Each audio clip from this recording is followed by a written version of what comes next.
2020 সালে ইংল্যান্ডের জো রুটের সেঞ্চুরি ছিল 17টা। একই সময়ে স্মিথের ছিল 26টা আর বিরাট কোহলির ছিল 27টা।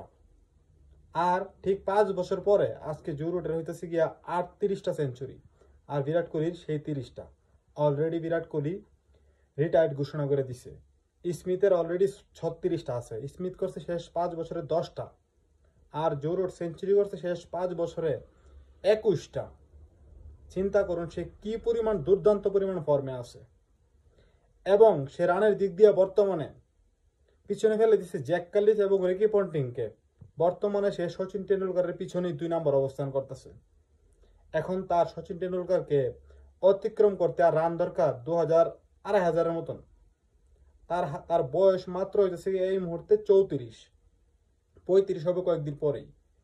সে যদি আর 3টা বছর খেলতে পারে, 3 বছরে সে যদি প্রতি বছরই গড়ে 800 করে রান করে, তাহলে 3 বছরে 2,500 রান হয়ে যাবে।